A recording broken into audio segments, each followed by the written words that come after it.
Bon retour, amoureux du dieu martial. Dans l'épisode précédent, Juyeok est apparu à l'Académie des héros juste à temps, a vaincu le fantôme cramoisi, l'a renommé l'âge cramoisi, et a absorbé le nom du démon dans son anneau. Mais cette victoire a aussi créé de nouveaux problèmes. Logan a commencé à soupçonner Juyeok à cause de sa téléportation. Pendant que Chat Noir devait se défendre contre des accusations très dangereuses. Pendant ce temps, le camp du maître du labyrinthe a remarqué que l'un des noms qu'ils avaient placés avait déjà disparu. Plus tard, Brass a senti un mana familier à l'intérieur de l'Académie des héros qui semblait lié au passé de Juyeok. Et aujourd'hui, les monstres du deuxième étage commencent enfin à bouger à nouveau, Yenlang retourne auprès de sa famille et fait face à une crise brutale, et la compétition mondiale commence avec le danger qui attend déjà. Continuons. La lune brillait au-dessus d'une montagne solitaire. Un bâtiment étrange se dressait au plus profond de la forêt. À l'intérieur, plusieurs monstres s'étaient rassemblés autour d'une table, et l'atmosphère ressemblait déjà à une réunion de méchants où tout le monde avait oublié comment se détendre. L'une des créatures observa le groupe et demanda si tous ceux qui avaient reçu un nom étaient arrivés. Un type avec des cornes croisa les bras et répondit que la plupart d'entre eux s'étaient rassemblés, sauf quelques-uns. Puis le vampire à la table mentionna le fantôme cramoisi, celui qui était parti faire un carnage sans eux, et souligna qu'il n'était toujours pas apparu. Le monstre évoqua le fantôme cramoisi et demanda immédiatement pourquoi cet idiot ignorant avait causé un tel désastre après avoir attendu 300 ans. La réponse était simple. Le démon avait probablement sous-estimé le niveau du contractant et s'était fait battre en jouant. C'était pathétique. Le monstre avec des cornes leva un doigt et expliqua la conséquence. S'il mourait dans ce monde, il devait retourner à cet endroit et errer sous leur nom pendant encore 300 ans. Donc ce n'était pas juste perdre un combat, c'était perdre un combat et être condamné à un temps mort de 3 siècles. Exactement comme quand tu regardes la NBA, qu'une publicité apparaît, et que tu as l'impression de rester assis là pendant des siècles. Le vampire posa sa main sur la table et dit qu'ils avaient été envoyés en bas avec une mission de destruction, mais qu'ils pouvaient profiter plus longtemps s'ils avançaient au bon rythme. Le démon stupide avait simplement exagéré. Le monstre demanda alors s'il y avait d'autres cas inhabituels parmi ceux qu'il ne pouvait pas contacter. Le monstre cornu répondit calmement que Washa n'était pas arrivé non plus. Le monstre de type homme-sirène demanda immédiatement s'il parlait de l'amoureux des cadavres. Et honnêtement, n'importe quel titre qui commençait par « amoureux des cadavres » sonnait déjà comme le genre de personne que personne ne voulait inviter à un dîner normal. Le type cornu confirma. L'homme-poisson dit qu'il espérait que Washa ne ferait pas l'idiot au point de se faire tuer comme le fantôme cramoisi. Mais le type cornu resta silencieux. Puis il expliqua qu'il venait de recevoir un message de lui. Alors les autres demandèrent rapidement ce qu'il avait dit. Le message de Washa était simple. Il avait déclaré qu'il sèmerait le chaos à la compétition mondiale.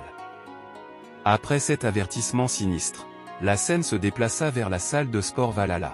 À l'intérieur de la salle, Juyeok s'entraînait les yeux fermés comme s'il se préparait pour une compétition de culturisme. Puis il ouvrit légèrement un œil et jeta un regard vers ses élèves. Choi Aren, Ozi Uke Usoyin s'entraînait dur, tout comme lui.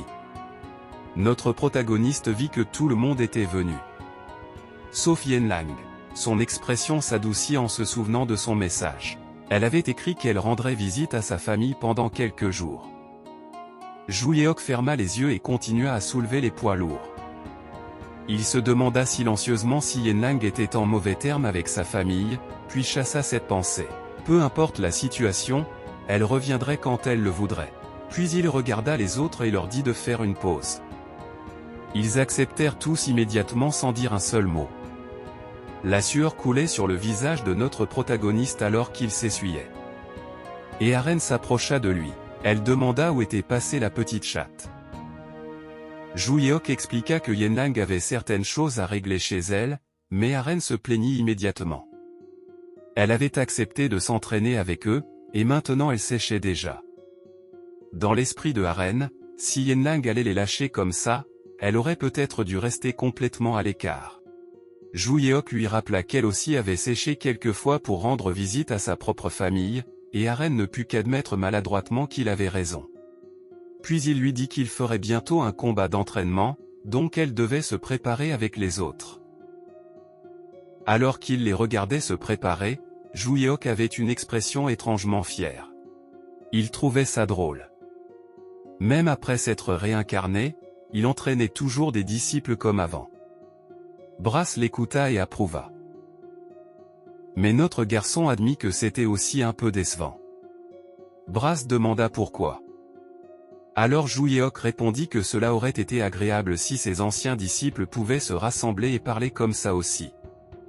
Malheureusement, il n'y avait aucun moyen normal pour les constellations de se rencontrer entre elles. Brass s'arrêta une seconde et y réfléchit. Puis il admit soudain que les constellations faisaient effectivement cela autrefois. Zhu Yeok fut surpris et lui demanda d'expliquer. Brass se souvint d'un moment étrange datant de très longtemps. Il dit qu'une porte était soudain apparue dans le royaume mental. À l'époque, il était coincé à l'intérieur, alors il avait décidé de vérifier ce qu'il y avait derrière. Parce qu'évidemment, quand tu es coincé dans un mystérieux espace mental, la première chose que tu fais, c'est ouvrir des portes étranges. Mais quand Brass ouvrit cette porte, il vit un nombre énorme de constellations réunies. L'espace semblait se connecter au propre royaume mental de chaque constellation, et tout le monde là-bas, lui compris, avait l'air confus. Mais il était vite parti parce qu'il craignait que quelqu'un le reconnaisse comme l'ancien maître de la tour. Zhu Yeok écouta attentivement et demanda ce qui était arrivé à cette porte. Brass ajouta que la porte avait disparu après environ 2 jours. Et l'endroit avait probablement disparu avec elle. C'était probablement lié à cet espace étrange où les constellations s'étaient rassemblées. Zhu Yeok le remercia et dit que l'information était extrêmement utile. Brass fut pris de court, mais notre protagoniste sourit et pensa qu'il devrait creuser cela plus profondément. Pendant ce temps, en Chine, la scène se déplaça vers l'Institut du Lotus Blanc. Rion tenait un éventail dans sa main et regardait Yenlang avec surprise. Elle dit qu'elle n'arrivait pas à croire que la fille était venue la voir en premier. Yenlang l'appela par son nom, puis elle se corrigea maladroitement et appela Rion sa tante. Elle expliqua qu'elle voulait voir l'artefact divin du clan Séol des Neiges. Rion sourit et dit que ce serait facile à organiser. Toutes les deux pouvaient aller ensemble au clan Séol des Neiges. Plus tard, elles étaient déjà dehors, en chemin pour récupérer l'artefact familial. Alors qu'elles marchaient dans la rue, Yenlang demanda ce qui était arrivé à Yonhua. Rion ferma les yeux et expliqua tout. Tout d'abord, elle avait supposé que la fille savait déjà que Yonhua avait été retiré de la position de chef du clan après la résiliation de son contrat avec la constellation. Elle avait aussi été expulsée du clan Séol des Neiges. Yenlang fut vraiment choquée. Sa tante expliqua ensuite que Yonhua avait trompé la constellation et utilisé la force pour réprimer le mécontentement autour d'elle. Mais finalement, tout le monde dans le clan Séol des Neiges avait découvert la vérité. La raison de cela était Kim Zhu Yeok. Comme il avait personnellement rencontré la constellation, il avait exposé la tromperie de Yonhua à tout le monde. Grâce à son aide, les anciens avaient réussi à l'exiler. Rion tint son éventail devant elle et expliqua que depuis ce moment, la position de chef du clan était restée vacante. Yenlang n'arrivait pas à croire qu'elle n'avait toujours pas été remplacée. Alors elle demanda si sa tante pouvait devenir la chef. Mais la femme aux cheveux blancs expliqua qu'elle ne le voulait pas. Le clan Séol des Neiges interdisait à quiconque de diriger à la fois l'institut et le clan en même temps. Rion dit qu'un nouveau chef devait être nommé le plus vite possible. S'il tardait davantage, la situation deviendrait dangereuse. Mais avant qu'elle puisse terminer cette phrase, elle remarqua quelque chose d'inquiétant près d'elle. Puis Yenlang le vit aussi et pointa vers l'avant, bouche ouverte de surprise. Elles avaient vu des flammes. Le bâtiment du clan Séol des Neiges au loin brûlait complètement. Les deux se précipitèrent immédiatement vers la résidence. À ce moment-là, Rion savait que ce qu'elle craignait était devenu réalité. Alors elle dit à Yenlang de courir. La fille se tourna vers sa tante et demanda ce qui s'était passé. Elle exigea de tout savoir. Rion fronça les sourcils et expliqua que le clan Séol des Neiges occupait le premier rang en Chine grâce au travail de Yonhwa. Pendant son temps comme chef, sa sœur avait réprimé les autres familles. Mais maintenant que Yonhwa avait été exilé, des rumeurs avaient commencé à se répandre. Les autres familles voulaient prendre la place du clan Séol des Neiges. Rion soupçonnait qu'elle pourrait attaquer la résidence de la même façon que sa sœur les avait autrefois attaqués. Yenlang comprit rapidement la situation. Donc ces gens les avaient envahis maintenant même. Elles atteignirent rapidement le portail métallique de la résidence. Elles passèrent en courant, et les portes avaient été fracassées. Une fois entrées, Yenlang se figea. Des bandits se tenaient à l'intérieur avec des katanas dans les mains. Des cadavres gisaient sur le sol. Le combat était toujours en cours. Yenlang et Rion Séol restèrent simplement là, incrédules. Elles ne pouvaient pas comprendre comment tout cela pouvait être réel. Certains des bandits se tournèrent immédiatement vers les deux dès qu'ils les virent. De nouvelles proies venaient maintenant de marcher droit vers eux. Yenlang serra les poings alors que la colère montait dans son corps. Derrière elle, Rion avait l'air horrifié et qualifia cela de cruel. Qui pouvait commettre de tels crimes, surtout contre leur famille? L'un des bandits les regarda droit dans les yeux. Apparemment, il ne savait pas qu'il y avait d'autres membres dans les environs. Puis il reconnut le motif distinctif dans leurs cheveux et cria qu'elle venait de la famille principale du clan Séol des Neiges. Une manière étrange de remarquer ça, mais ça a quand même marché, je suppose. On ne peut pas vraiment se plaindre de l'obsession niveau harceleur de quelqu'un quand la méthode fonctionne clairement. En entendant cela, un autre tourna légèrement la tête vers lui et demanda avec surprise s'il était sûr qu'elles étaient de la famille principale du clan Séol des Neiges. Cela signifiait qu'elles étaient la famille de Yonhwa, la femme qui les avait ruinées. Puis il se retourna. Selon lui, c'était une bonne chose, parce que de cette façon, il les ravagerait complètement. Yenlang était toujours sans voix. À ce moment-là, elle demanda doucement à sa tante si cela signifiait que Yonhwa avait soumis d'autres familles en tuant des gens. Rion le nia immédiatement. Yonhwa les avait définitivement battus violemment, mais elle n'avait tué personne. Cela suffit à Yenlang. Son corps tremblait déjà de colère. Elle dit qu'elle ne se souciait pas particulièrement de ce qui arrivait aux gens de son clan parce qu'ils l'avaient toujours maltraité. Mais cela était allé trop loin. Alors, comme ça, elle se lança dans la bataille. Derrière elle, même Rion ne s'attendait pas à ce qu'elle fonce comme ça. Elle s'approcha rapidement de l'un des bandits, prête à le frapper. Mais le bandit brandit son katana. Il n'allait pas laisser la fille s'approcher comme si elle était chez elle. Cependant, notre petite chatte ne recula pas. Elle lança son poing et arrêta la lame avec son poing nu. L'homme se figea, incrédule, incapable de comprendre comment elle avait bloqué de l'acier avec rien d'autre que sa main. La colère de la fille brûlait sur son visage alors qu'elle bougeait une fois de plus. Puis elle le frappa si fort qu'il s'envola et emporta l'un de ses compagnons avec lui. Cette petite chatte était soudain devenue une tigresse et avait abattu 2 personnes d'un seul coup. Les autres fixaient ce qui se passait, la sueur coulant sur leur visage masqué. Une petite fille venait d'abattre 2 hommes à la fois, littéralement un coup du genre 2 oiseaux avec une seule pierre. Mais alors qu'ils regardaient encore avec horreur, Yenlang se déplaça rapidement et apparut derrière eux. Juste après, elle balança sa jambe et 2 autres furent projetés au sol. Sa puissance était si forte que les corps des bandits roulèrent assez violemment pour creuser une rainure dans le sol. Même Rion regardait tout cela sous le choc. Yenlang était devenue beaucoup plus forte qu'avant. Elle se demanda ce que Kim Joo-yeok lui avait appris. Plus important encore, qu'est-ce qu'il donnait à manger à cette fille là-bas en Corée? Parce que ce n'était plus un entraînement ordinaire. C'était le genre d'amélioration qui faisait se demander aux ennemis s'ils étaient accidentellement entrés dans le mauvais chapitre. Un bandit chargea vers Rion alors qu'elle réfléchissait encore. Elle ne parvenait pas à comprendre pourquoi Yenlang était soudain venu voir l'artefact divin. Mais elle tendit facilement la main et projeta l'attaquant au loin avec du mana bleu concentré.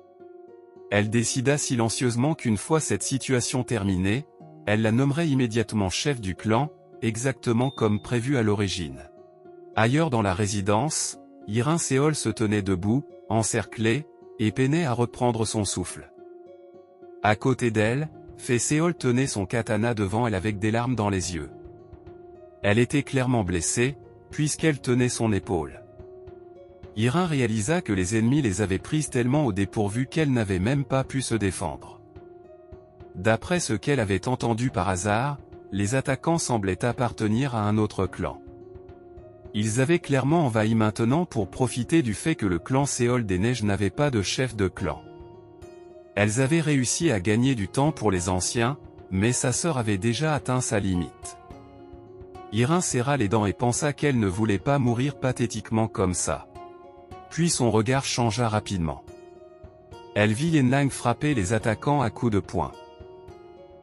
Pendant que Rion libérait des flux d'énergie pour repousser ses gens. Fei et Irin furent stupéfaites quand elles les virent. Ces deux-là éliminaient tout le monde comme s'ils n'étaient que des moustiques agaçants en plein été. Puis Fei se mit à pleurer de tout son cœur et les appela. Les femmes badass étaient arrivées pour aider. Et elles n'allaient pas laisser une bande de salauds blesser leur famille. Yenlang s'avança et dit à ses sœurs qu'elle savait qu'elles avaient beaucoup de choses à dire. Mais d'abord, elle devait s'occuper de ces idiots. Fei essuya joyeusement ses larmes et accepta. Derrière elle, Irin avait aussi l'air soulagée. Elle n'avait aucune raison d'être malheureuse quand les deux membres les plus fortes du clan étaient personnellement venus les sauver. Puis elle se précipita de nouveau dans le combat et cria qu'elle ne se laisserait pas éclipser non plus. La bataille éclata à nouveau. Un puissant coup de poing s'écrasa dans le visage d'un bandit. Pendant ce temps, Fei brandit son katana. Et l'entaille trancha plusieurs ennemis. Son expression était maintenant impitoyable, furieuse. On aurait dit que voir sa tante et sa sœur lui avaient donné énormément plus de courage. Mais un attaquant tenta de tendre une embuscade à Fei et de la frapper par derrière. Heureusement, Yenlang lui donna un coup de pied en plein visage avant que l'homme puisse blesser sa sœur. Le bandit s'envola, et la fille atterrit dos assez proche. Notre petite chatte rougit et demanda maladroitement si Fei allait bien. Elle hésita même sur la façon de l'appeler avant de finalement dire « sœur ». Fei, étant la pleurnicheuse de la famille, essuya une autre larme et la remercia pour son aide. La scène devenait de plus en plus tendue à chaque seconde. Même les membres de l'autre clan ne savaient pas quoi faire ensuite. Mais alors le chef apparut. Il attrapa l'un de ses propres hommes par la tête et demanda pourquoi ils restaient tous plantés là. Avait-il peur ? Sa voix calme rendait cela encore plus effrayant alors qu'il demandait à l'homme s'il allait continuer à tout regarder comme s'il regardait une vidéo Plotoria. Allait-il aussi liker la vidéo et s'abonner ? Pendant ce temps, le pauvre homme ne pouvait que supplier et implorer sa miséricorde. Cependant, la pitié n'était pas un mot dans le dictionnaire du chef. Alors il commença à écraser la tête de son homme et le regarda droit de haut. Il lui dit que parce qu'il hésitait comme des idiots inutiles, ces gamines prenaient la grosse tête. L'instant suivant, il serra encore plus fort et le traita de pathétique. Les filles fixaient la scène avec horreur. Le chef venait d'effacer l'un de ses propres hommes juste devant elle. Juste parce qu'il avait peur. Honnêtement, soit il se donnait en spectacle devant les belles dames en face de lui, soit il était simplement de sang-froid. Rion étudia l'attaquant et dit que même avec le visage caché, son corps énorme et sa force monstrueuse rendaient son identité évidente. C'était Jewang, le chef du clan Jamu. Jewang jura dans sa barbe, retira son masque, et admit qu'il ne servait plus à rien de le cacher. Il confirma facilement qu'il était le chef du clan Jamu, comme un homme qui ne s'inquiétait pas des conséquences après avoir commis le crime. Très probablement parce qu'une fois qu'il en aurait fini avec tout, il croyait qu'il ne resterait aucun témoin de toute façon. Wang déclara que toutes les personnes présentes appartenaient à son clan. Ils étaient venus reprendre ce qu'ils considéraient comme leur première place légitime. Yenlang dit qu'elle ne croyait pas que ce soit aussi simple. Ils balançaient leurs épées n'importe où et tuaient tout le monde sur leur passage. Wang baissa les yeux et dit qu'il faisait simplement la même chose que l'ancienne chef du clan Séol des Neiges. Seulement avec leur propre méthode. Si la petite chatte avait un problème avec ça, il suggéra qu'elle en parle avec leur département des ressources humaines. Puis il arrêta de plaisanter pendant une seconde, loua leur courage et leur proposa un marché. Avec un sourire maléfique, il leur dit que si elles acceptaient toutes de servir le clan Jamu, il s'arrêterait là et partirait. Ah, voilà. La vraie motivation. Malheureusement pour lui, au lieu de supplier et de pleurer, il vit Yenlang devenir furieuse. Elle demanda pourquoi il jouait les durs alors que, jusqu'à récemment, il avait eu trop peur d'attaquer le clan Séol des Neiges à cause de Yonhua. Comme si ce rappel à la réalité ne suffisait pas, elle lui dit ensuite de dégager, le chauve. Wang encaissa cet énorme coup porté à son ego sans broncher. Il admit qu'elle avait en partie raison. Il était chauve et il avait effectivement eu peur de leur précédente chef de clan. Mais maintenant, il allait aller en Turquie pour une greffe de cheveux après ça. Et comme Yonhua avait quitté sa position, il croyait que le clan Séol des Neiges n'était rien. Puis, sans perdre de temps, il se précipita en avant et balança son poing. Une aura rouge enveloppa rapidement son poing. La seconde suivante, Rion ferma les yeux, sourit, et le traita d'idiot. Parce que Yenlang l'avait déjà dépassé pendant que Rion expliquait que l'enfant qu'il venait de rencontrer était bien plus forte que l'ancienne chef. Il y a à peine un instant, quand le poing de Wang brûlait d'énergie rouge et était prêt à attaquer, Yenlang avait rapidement pris une posture de combat.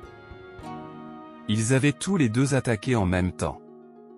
Mais Yenlang fut soudain surprise. Elle ne comprenait pas pourquoi Wang s'était simplement arrêté au milieu de son attaque. Une seconde, le chauve la frappait, la suivante, il était devenu une statue servant de décoration dans le jardin de la famille Séol. Mais la petite chatte comprit rapidement la vérité. Cet homme n'était pas quelqu'un qui accepterait quelque chose comme ça. En réalité, il ne s'était pas arrêté du tout. Il n'avait pas utilisé de tour cachée. Il était simplement trop lent comparé à elle. Elle réalisa qu'elle pouvait suivre ses mouvements avec une clarté qu'elle n'avait jamais eue auparavant. Yenlang se souvint de l'expression satisfaite de Juyeok et se demanda si c'était le résultat de son entraînement. C'était simplement adorable. Maintenant, cette fille citait aussi Max Verstappen. Que quelqu'un l'arrête. Enfin bref, elle décida d'arrêter de perdre du temps avec des pensées comiques idiotes et d'attaquer tout de suite. Alors elle serra le poing et frappa. En un éclair, Yenlang passa en trombe à côté de lui. Wang se figea sous le choc. Avant même de pouvoir lancer un seul coup de poing, cette petite fille l'avait frappé en premier. Un instant plus tard, il s'effondra au sol. Ses guerriers derrière lui le fixèrent avec incrédulité. Leur chef avait été assommé beaucoup trop facilement. Une fois qu'ils réalisèrent qu'ils ne pouvaient pas gagner, ils décidèrent alors d'utiliser la technique antique interdite qui avait toujours fonctionné dans les batailles, leur dernier atout. Ils commencèrent immédiatement à courir. Sans aucune honte. Yenlang tint son poing devant elle avec colère. Ces idiots avaient compris qu'ils étaient dépassés et maintenant ils se dispersaient comme les rats qu'ils étaient. Puis elle se tourna vers ses sœurs et leur demanda d'aider les survivants. Irin sourit et dit qu'elle comprenait maintenant pourquoi Rion avait recommandé la petite chatte comme candidate au poste de chef du clan. Elle soutenait ce choix. Après cela, elle pointa Fée du doigt et supposa qu'elle serait d'accord aussi. La pleurnicheuse accepta d'un simple signe de tête. Rion ferma les yeux et sourit simplement. Elle accepta aussi leur soutien. Puis elle fixa Yenlang avec un regard sérieux. Pendant ce temps, la petite chatte faisait déjà quelque chose qu'elle n'avait jamais fait auparavant. Aider les membres de son propre clan. Parce qu'elle aidait l'un des hommes blessés à quitter le bâtiment. Plus tard ce même jour, Yenlang suivit sa tante dans un étrange paysage enneigé et eut l'air confuse. Elle regarda autour d'elle et demanda quel était cet endroit, parce qu'elles étaient censées être à l'intérieur. Rion remarqua que c'était la première fois de Yenlang là-bas. Elle tenait son éventail et expliqua que cet endroit était la salle de la constellation, où était conservé l'artefact divin du clan Séol des Neiges. Le paysage enneigé autour d'elles était une barrière unique créée par leur famille pour le protéger. Puis elle creusa sous la neige et sortit une boîte. Quand elle l'ouvrit, elle expliqua qu'à l'intérieur se trouvait l'artefact divin de leur constellation, le roi dans la neige profonde. Yenlang regarda dans la boîte et vit ce qui semblait être un gant ordinaire. Dans sa tête, elle se demanda si utiliser cette relique pouvait la rendre aussi forte que Aren. Puis elle rougit, son cœur se mit à battre plus vite, et elle pensa que si elle pouvait devenir plus forte avec ça, elle pourrait voir Zhu Yeok plus souvent et rester dans la classe spéciale. Rion l'observa silencieusement avec un sourire entendu, parce que le visage de Yenlang avait déjà tout révélé. Après tout, elle savait ce que c'était que d'être jeune et stupide. Puis elle demanda si Yenlang s'intéressait à la relique. La petite chatte sursauta. Sa tante dit qu'elle ne croyait pas que la fille soit venue jusqu'ici juste pour la regarder. Peut-être qu'elle en avait besoin. Yenlang essaya de le nier. Elle était vraiment seulement venue regarder. Et maintenant, il était temps pour elle de retourner en Corée. Mais Rion sourit et lui dit que c'était écrit sur tout son visage, alors il n'y avait aucune raison de mentir. Elle la rassura aussi en disant qu'elle n'avait aucune intention de la gronder. Finalement, Yenlang admit la vérité. Elle voulait conclure un contrat avec la constellation à l'intérieur de l'artefact divin. Elle ne savait pas exactement comment cela fonctionnait, mais elle croyait que cela la rendrait plus forte. Rion lui rappela qu'elle avait déjà fait de grands progrès grâce à l'entraînement de Zhu Yeok. La fille acquiesça. Mais c'était un type de pouvoir complètement différent. Elle ne pouvait pas l'expliquer clairement, mais elle savait que c'était important. Puis sa tante lui dit qu'elle avait une suggestion et demanda si elle voulait l'entendre. Mais sans attendre sa réponse, Rion lâcha la bombe. Elle demanda si Yenlang envisagerait de diriger le clan Séol des Neiges comme sa nouvelle chef. La fille resta sans voix. Elle s'était attendue à tout sauf à ça. Elle clarifia rapidement qu'elle n'avait même jamais pensé à devenir chef du clan. Mais Rion resta calme et demanda si elle savait quel type de serment pouvait être conclu avec une constellation. Yenlang mentionna le contrat habituel et la bénédiction. Il y en avait deux types, d'après ce qu'elle savait. Et au début, sa tante confirma. Mais ensuite elle sourit et révéla que le contrat lui-même avait deux formes différentes, un contrat de base et un contrat d'incarnation. Il y avait donc trois types de serments au total. Yenlang posa une main sur sa hanche et expliqua qu'elle en avait entendu parler à Valhalla. Mais elle voulait savoir s'il était vrai que les deux premiers contrats pouvaient être conclus avec plusieurs personnes, tandis que le contrat d'incarnation ne pouvait être conclu qu'avec une seule personne. Rion le confirma. De plus, le pouvoir du contrat d'incarnation ne pouvait pas être comparé à celui d'un contrat de base. Pour cette raison, quand un clan avait une constellation gardienne, le chef du clan formait généralement un contrat d'incarnation avec elle. Rion regarda les gants entourés d'une aura bleue. Elle dit que devenir chef du clan et former un contrat d'incarnation avec la constellation souveraine serait le chemin le plus rapide pour Yenlang vers une plus grande force. Pourtant, la fille hésita. N'était-elle pas trop jeune? Après tout, elle n'avait que 17 ans. Mais Rion lui dit qu'elle voyait les choses de façon trop étroite. Tant que la position de chef du clan resterait vacante, les attaques ne s'arrêteraient pas. Ce qui s'était passé ce jour-là en était la preuve. Elle dit qu'en tant que membre du clan Séol des Neiges, elle ne pouvait plus simplement rester là à regarder. Elle voulait nommer Yenlang comme nouvelle chef du clan. De plus, ses sœurs avaient déjà accepté. Yenlang demanda si Irin et Fei avaient vraiment toutes les deux accepté l'idée. Rion le confirma avec un sourire. La fille n'avait pas besoin de trop s'inquiéter de la responsabilité. À son âge, elle devait encore profiter de la vie. Rion aiderait à porter les lourdes responsabilités. Ce dont la famille avait besoin de la part de Yenlang, c'était la légitimité et la force qui venaient avec le fait d'être chef du clan. C'était pourquoi elle voulait faire de la fille leur nouvelle chef du clan. Yenlang écouta avec une expression sérieuse. Puis elle ferma les yeux et resta debout en silence. Finalement, elle accepta. Elle se désigna du doigt et déclara qu'elle deviendrait la chef du clan Séol des Neiges. Rion sourit avec satisfaction et lui dit de prendre l'artefact divin. Yenlang devait aller dans le royaume mental et recevoir la reconnaissance de la constellation souveraine. Yenlang s'avança avec hésitation vers la boîte et toucha les gants. Au moment où elle entra en contact, elle se retrouva ailleurs et leva les yeux sous le choc. Leur constellation souveraine était assise devant elle, haut sur un trône. Un sourire se répandit soudain sur son visage après avoir remarqué la fille et son pouvoir. De retour à l'extérieur, Rion regarda une aura bleue envelopper Yenlang. Elle était stupéfaite par la vitesse à laquelle la fille absorbait l'aura de la constellation. Après un moment, notre petite chatte se retourna avec une expression satisfaite. Tout était terminé. Le contrat avait été conclu. La fierté et le soulagement apparurent sur le visage de Rion alors qu'elle souriait. Quelques semaines plus tard, la scène se déplaça vers le bâtiment de l'Académie des héros aux États-Unis. Kim Joo-yeok et Choi Ha-ren étaient arrivés ensemble.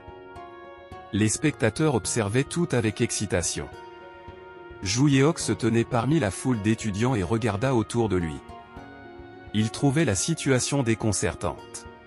Il n'avait jamais imaginé que la première chose après le début du semestre serait la compétition mondiale. Quelques jours plus tôt, Chat Noir l'avait appelé dans son bureau. Joo-yeok avait demandé pourquoi il l'avait convoqué alors qu'il savait qu'il était occupé à s'entraîner. Chat Noir s'excusa de le déranger. Mais il avait besoin d'une faveur de sa part. Notre garçon demanda calmement quelle était la requête. Chat Noir lui rappela que l'école commençait la semaine suivante. Mais notre protagoniste clueless admit qu'il suivait à peine la date. Alors Chat Noir expliqua que la compétition mondiale commencerait cette même semaine. Bien sûr, Joo-yeok n'en avait même jamais entendu parler avant. Quand tu viens vraiment de 300 ans dans le passé, tu as tendance à perdre le fil des tendances. Alors le président de Valhalla expliqua que c'était similaire à la compétition scolaire à laquelle notre garçon avait participé avant que Chat Noir ne prenne la présidence. Comme c'était une compétition internationale, des étudiants d'académies du monde entier participeraient aux côtés des 3 meilleures académies. Il dit que chaque académie choisirait un représentant parmi les étudiants de première année. Mais avec un mouvement classique de Joo-yeok, il demanda pourquoi il devrait s'en préoccuper. Pourquoi fallait-il que ce soit des étudiants de première année, de toute façon? Alors Chat Noir expliqua qu'il l'avait appris lui aussi après être devenu président. Apparemment, choisir des représentants parmi les deuxième et troisième années était généralement inutile parce que la plupart d'entre eux acquéraient une vraie expérience dans des guildes à ce moment-là. C'est là que notre garçon se souvint enfin qu'au bout du compte, cette académie était un centre de formation pour chasseurs. Le président acquiesça rapidement. Pour les étudiants plus âgés, être sélectionnés pour trop de compétitions pouvait gêner leur véritable objectif.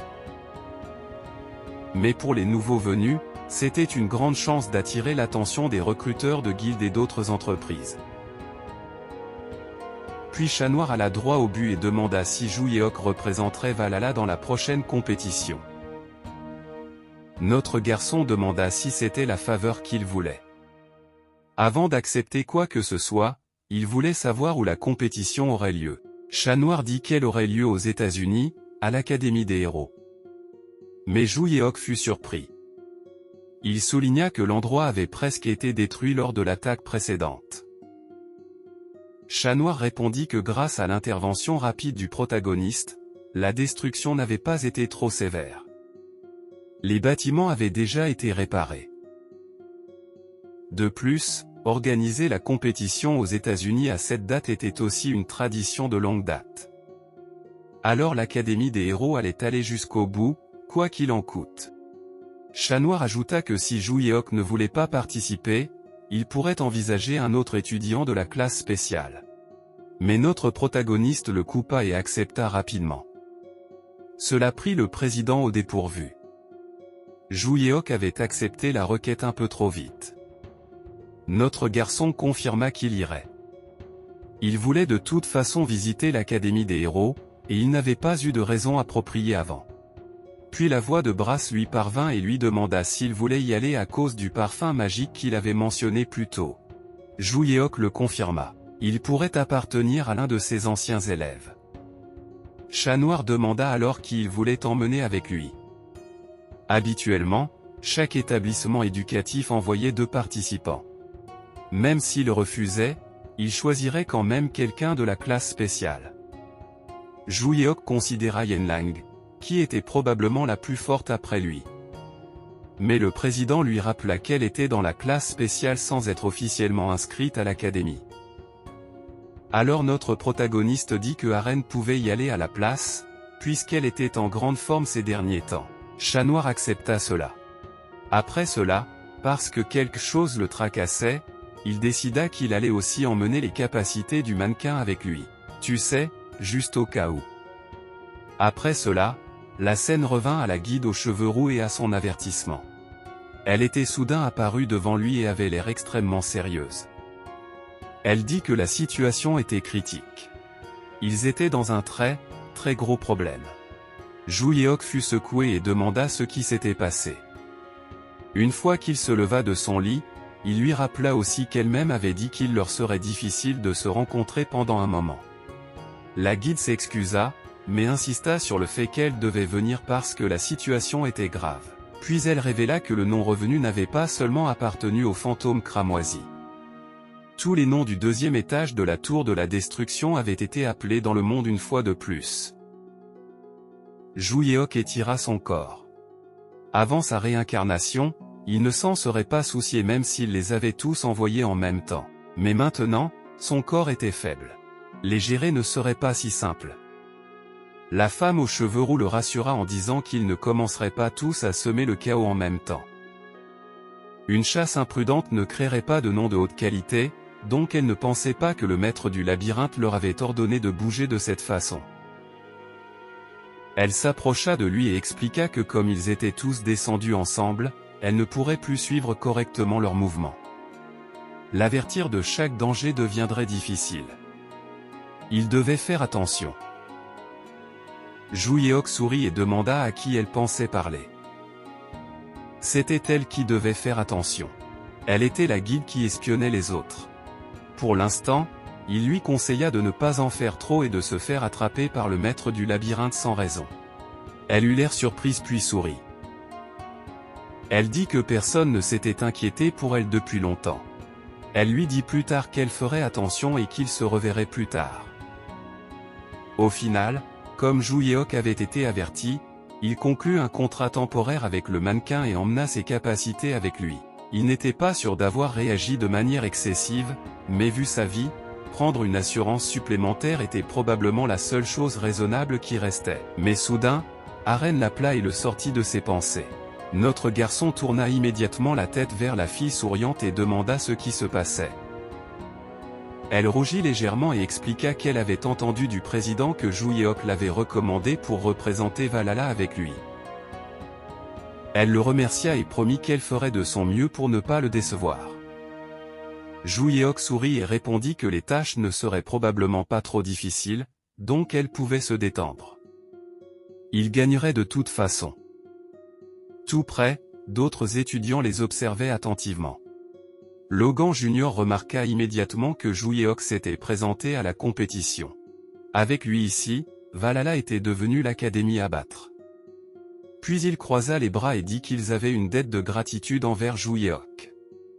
À côté de lui, Melissa sourit et dit qu'elle était reconnaissante elle aussi, puisque Ju Yeok les avait sauvés des malfaisants dans l'œil de la grande forêt. Logan Jr. admit qu'il y avait une autre raison pour laquelle il voulait assister à cette compétition, en plus de faire connaître son nom dans le monde entier. En réalité, il voulait utiliser la compétition comme excuse pour demander comment notre garçon était devenu aussi fort. Puis Beck se tint devant le micro et, avec une expression satisfaite, souhaita la bienvenue aux participants et aux spectateurs à la compétition mondiale. Il se présenta comme le président de l'Académie des héros. Avant de commencer l'événement, il aborda la récente attaque contre l'Académie. Il expliqua que son apparence actuelle était le résultat de cet incident. Puis il assura à tout le monde que les coupables avaient déjà été neutralisés et que les réparations du bâtiment avaient été terminées. À cause de la compétition, ils avaient accordé une attention particulière à la sécurité. Ils avaient doublé le nombre de membres du personnel de sécurité, le portant à plus de 200 pour toute la durée de l'événement. Beck voulait que toutes les personnes présentes cessent de s'inquiéter et profitent de la compétition. Malheureusement, dans un manoir, dire tout le monde est en sécurité devant une grande foule revenait pratiquement à inviter le désastre avec un micro. Juyeok écoutait calmement pendant que Baek annonçait qu'il allait expliquer les détails de la compétition. En même temps, son discours était diffusé sur de grands écrans. Il expliqua que la compétition mondiale serait un événement de 2 jours. La première tâche serait de nettoyer un labyrinthe. Ailleurs, Logan se tenait devant une projection avec une expression sérieuse. Puis il se retourna soudainement lorsque quelqu'un appela son nom. Lania, une chasseuse de rang 3 de l'association des contractants. Elle entra dans la pièce et demanda ce qu'il faisait là. Mais Logan voulait poser la même question lui aussi. Lania fut prise au dépourvu et répondit qu'elle travaillait. Apparemment, comme un cinglé avait attaqué l'Académie des héros auparavant, l'Académie ne pouvait pas se permettre un autre incident pendant un événement majeur avec autant d'étudiants présents. Ils avaient donc engagé une sécurité supplémentaire, son entreprise avait obtenu le contrat, et elle avait amené sa propre équipe. Alors Logan dit qu'il était là parce qu'il y avait un participant qui l'intéressait. Lania demanda rapidement s'il parlait de son fils. Logan ferma les yeux et le nia. Celui qui l'intéressait était quelqu'un d'autre. Kim Juyeok. Juste au moment où il termina cette phrase, tous les deux entendirent un grand bruit venant de la cérémonie. Lania se mit immédiatement en mouvement et courut vers celui-ci. Tous les deux savaient que cela venait de derrière les murs du stade. Une fois qu'ils sortirent sur le balcon, tous les deux se figèrent. Lania n'arrivait pas à croire ce qu'elle voyait. Que étaient donc ces choses? Pendant ce temps, en bas, une horde de monstres semblables à des zombies s'avançait dans la rue avec les yeux brillants d'un rouge écarlate. Et c'est ici que l'épisode d'aujourd'hui se termine. Yenlang a sauvé le clan Séol des Neiges, est devenu sa nouvelle chef, et a formé un contrat d'incarnation avec le roi dans la neige profonde. Pendant ce temps, Kim Juyeok et Aren sont arrivés à l'Académie des héros pour la compétition mondiale. Prêts à tout gagner une fois de plus. Mais des monstres aux yeux écarlates sont apparus avant même que l'événement puisse commencer. Alors, Hwasha est-il déjà en train de passer à l'action? Dites-nous ce que vous en avez pensé dans les commentaires. Vous voulez la suite? Laissez un like, et abonnez-vous pour plus. Merci d'avoir regardé, et on se retrouve tous dans le prochain épisode.